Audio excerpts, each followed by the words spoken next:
swear to God, you go over that court, I'm gonna...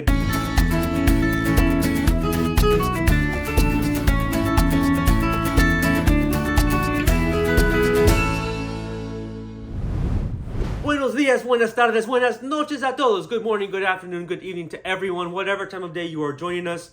Welcome back to the Nerdy Muse. Today, I want to go over my April reads. Okay, so the last time I posted a video was late last year, or actually middle of last year, and then life got crazy, so I thought it's time to come back to BookTube. I really want to go over the books I've been reading, or started to read again, and then at some point, I want to start going over my own reading journal. So this month I read 4 books. The Hacienda by Isabel Cañas, The Atlas 6 by Olivie Blake, Pale Blue Eye by Louis Bayard, and Dancer from the Dance by Andrew Holleran. So the first one I read was Dancer from the Dance by Andrew Holleran. So this novel was written in 1978, and the year I was born. And it chronicles the very short life of a gay man from the Midwest, I think he's from the Midwest, who comes to New York by the name of Malone. And he's looking to find himself, find love, and to just have a chance to be gay. This is set in the time of pre-AIDS New York, actually pre-AIDS world.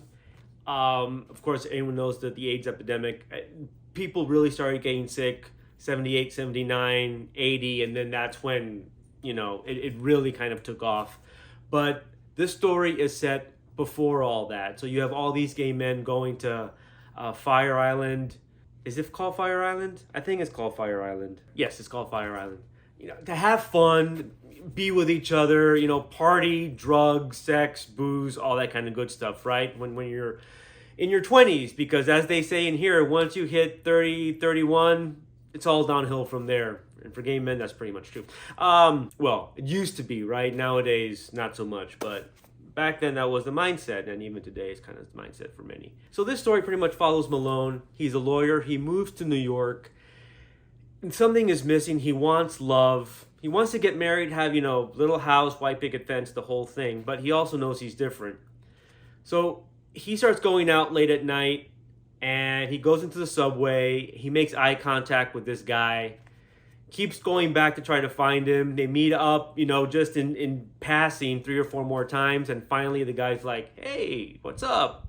And they move in together in some abandoned building. So it kind of chronicles, he's very happy with him. It's sex 24/7, as happens with a young man with, blossoming sexuality, just coming into his own. But then he starts to have affairs or have sex with other men. This guy doesn't like that. Kicks him out. Then he meets Sutherland, who is the quintessential mother of the gay community in New York. Takes Malone under his wing, introduces him into the club scene, the Fire Island scene, the drug scene. And by the end, we kind of have a Malone that's much more grounded in reality, but also very jaded. Very unhappy, who has pretty much come to the realization that he will never find love, that life for a homosexual was pretty much just drugs, sex, booze, with whomever you can, just to kind of get by, and then there's nothing left. And the way the story ends, spoiler alert right now, so if you don't want to hear this, stop right now. I'll tell you when the spoiler's over. In the end, at Fire Island, he kind of walks into the water and says, I'm going to swim all the way back to New York and y'all will never find me again. And he swims out. And the narrator is just kind of like, hey, where are you going? Malone, starts shouting his name. And Malone is never heard from again. Spoiler end. This story, for me, is almost like a queer retelling of Mary Shelley's Frankenstein. Why? Because you have Malone, whom just like the Frankenstein creature, is very much looking for acceptance from a society that won't accept him. Love from a culture or a subgroup of people who refuse to love him. They think they love him, but what they love is the physicality, right? He's a beautiful young man. He's an Adonis. They keep talking about how beautiful and handsome he is. But he wants people to see him for who he is. Again, just like Frankenstein's creature, is wanting people to see him deeper than what they see on the outside. And both of them kind of end up alone and lost at the very end. And we never quite know exactly what happens. That's where the tragedy is with the story. Sorry, if you're hearing noise, it's the dog, the new dog. She's just, get away from that cord. The tragedy of the story is really you don't know what happens to them. Now, the story is even set up almost just like Frankenstein is. So when you start reading, it's letters going back and forth between two gay friends, one in New York and one who has left the city for, the southern life, apparently with a lover. And they go back and forth with what it's like in the South, what it's like up in New York. And then the one in New York is like, I wrote a novel and I want you to read it. So the middle of the story is the novel that he sent his friend in the South to read. And then the novel ends in the end with, again, letters back and forth between the two. How do you like my novel? What do you think happened to Malone? Back and forth, back and forth. But I think, one of the quotes I took from it that I put in my journal there, and I gotta try and find it here really quick, which kind of, for me, encapsulates the heart of what the novel is trying to say. Here it is. So, the point is that we are not doomed because we are homosexual, my dear. We are doomed only if we live in despair because of it, as we did on the beaches and the streets of Suck City, New York. In other words, we have to kind of not fall into the trap of saying, we're gay until this is the only life available to us. This is all we can do. And if we don't do that, well, then we might as well just pack it up and die. He's like, no, we have to come to the realization there is more to life. And it's a part of who we are, and we have to keep on going. Malone just couldn't do that. Couldn't find love. Couldn't find someone to love him for him. People just wanted him for sex. And in the end, he was like, I got to get out of here and find my real life. Find something that's going to really make me happy. And leaves, goes. Never know what happens to him. A metaphor for any LGBTQIA plus person who is just like, either they succumb to the life as it is and don't try to get out, or they leave. I think the strong message of the novel is pretty much for any person in the LGBTQIA plus community is, yes, we are who we are, but we can't let the negative parts of society drag us down, nor can we let the negative parts of our own LGBTQIA plus culture drag us down. We have to accept who we are, and we have to try to live life because of it. This is a great book. I think I gave it five mushrooms. 4 or 5 mushrooms, I think. Yes, I use mushrooms and not stars. Sue me. Anyone who is a member of the LGBTQIA plus community should read this. I think allies would find it. How would they find it? I think you would enjoy it as a foray into our community's mindset back when we had first gotten our independence to kind of be who we were in a way. This was after Stonewall, right? And before the AIDS epidemic. So it was the ideal life. It was the honeymoon stage. And this gives you a good idea of how, as good as it was, just because you have your freedom, just because you can do whatever you want, it doesn't mean it's going to bring you happiness. You still have to integrate it into who you are. And I think our straight allies will really get a lot out of this as well. If you're a straight ally, you'll get a lot out of this as well. It's a good glimpse into our community psyche during that time. So, Dancer from the Dance by Andrew Holleran. Next book I read was The Pale Blue Eye by Louis Bayard. I gave this book 5 stars. I loved it. Here's why. So, the premise of the book is it is set in 19th century America at West Point, and there are a series of grisly murders. A detective by the name of Lander is called in to try to solve them.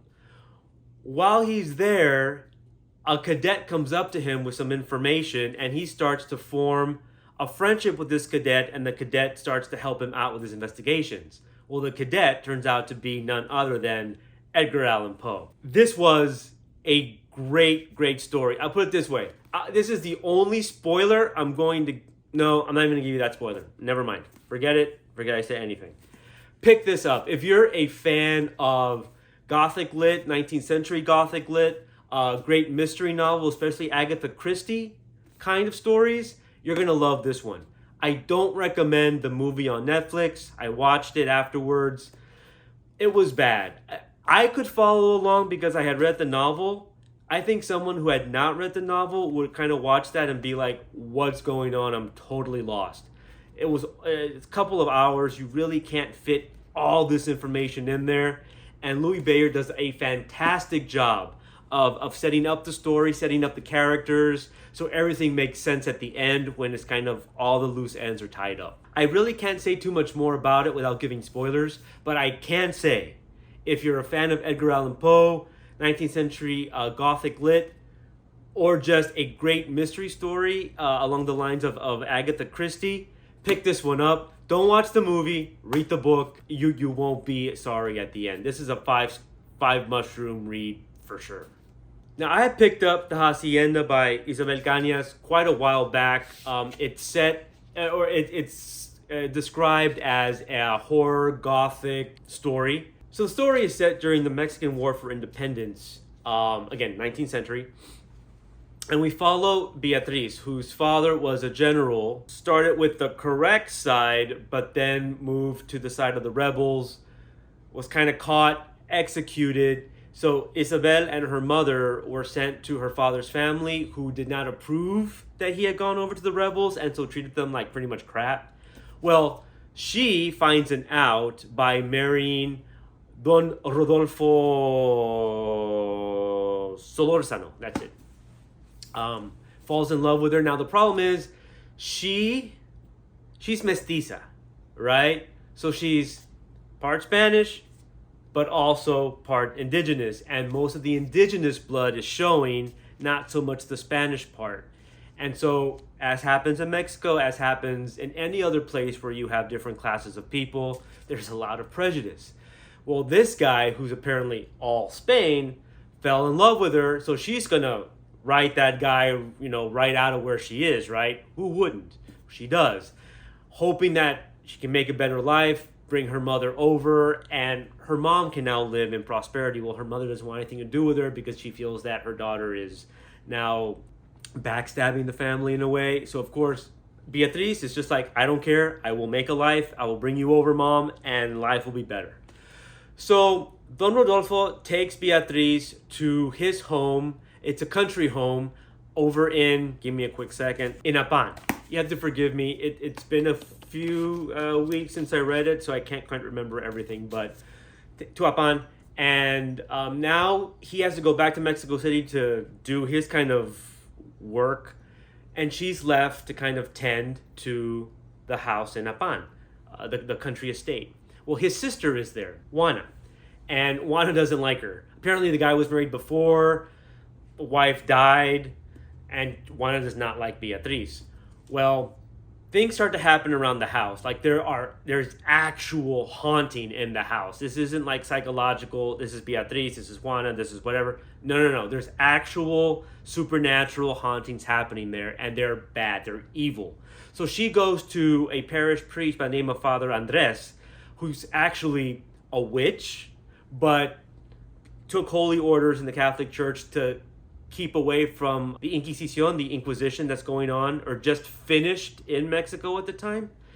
But he's still a witch, and he knows it. And so he kind of keeps the worst part, the most powerful part, bottled up because he's trying to be really good. But he also knows that people need him. So she goes to him not knowing and says, I need your help. Well, he goes and he's like, oh, wow, this is bad. So Father Andres and Beatriz, start this relationship, to call it, lack of a better term for right now. She's married, she's not going to do anything, or does she? They're trying to fight this evil entity in the house. And this is it's a wild ride. And the ending will floor you. I will say I kind of knew how the ending was going to happen. I kind of guessed the ending before, in a way, just because of the way one certain character is written. You're like, okay, this character has something to do with it. No doubt about it. But even with that, I still enjoyed the book. This is an easy 5 mushrooms. This is great. It's billed as Mexican Gothic meets Rebecca. I've read Rebecca. I have not read Mexican Gothic yet. I do have it up here. I'll probably read that in October for Halloween. But The Hacienda was a great read. So Isabel Cañas does a great job with building her characters. They are very fleshed out. They are very real. You can empathize with the majority of them. My favorite was Father Andres, and not just because we share the same name, Tocayo. You can feel the tension he has between keeping true to being a Catholic priest and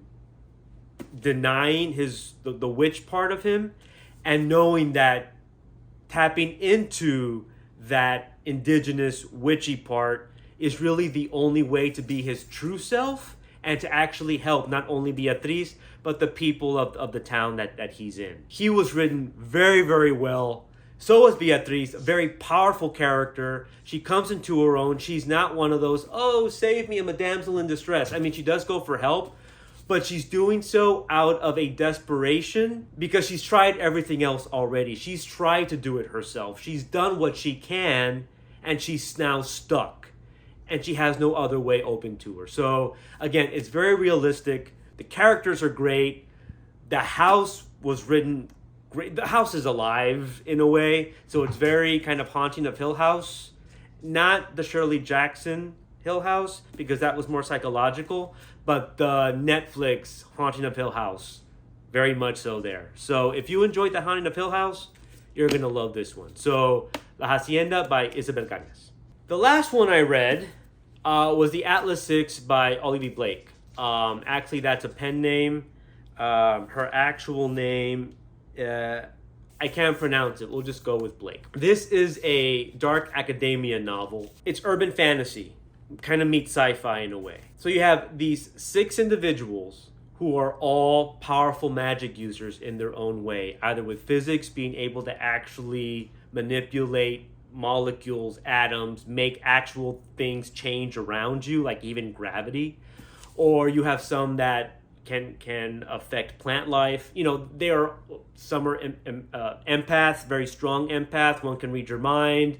The other can actually see through illusions and see reality for what it actually is. 2, 3, 4, 5. Who am I missing? 2 physics, the 1 plant life, read the mind, empath, and the illusions. There are the 6 right there.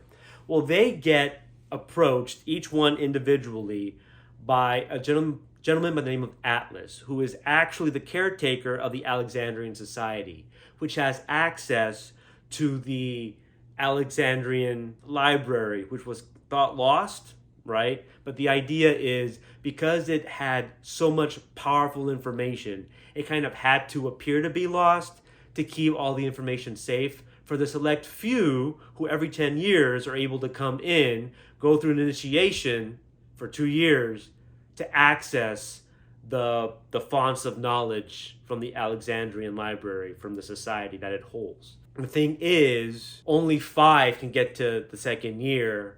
1 has to be dismissed. So this is book 1, apparently, of a trilogy. I gave it 3 mushrooms. I like the characters. They're good. I like the premise. It's solid. But the problem is, she does so much philosophizing. It breaks up the action too often. Like, it just kind of bores you after a while. It's like, I don't need to know all this philosophizing or the why of, if this certain magic was used, then it would affect. We don't need that. I wanted more action. In there, maybe 3 or 4 chapters in, we had 2 chapters of like a fight where all 6 are fighting off intruders that enter into the society's home where they all are. But then that's it, almost. And then it's just deep character studies. Now, I'm a sucker for a good character study, don't get me wrong, but oh my gosh, it just dragged and dragged and dragged. And then you have one of the physics guys, you know, one of the guys that can control molecules, who has 2 roommates. One of them is half mermaid, half something, but can, you know, traverse dreams, and they really care for each other.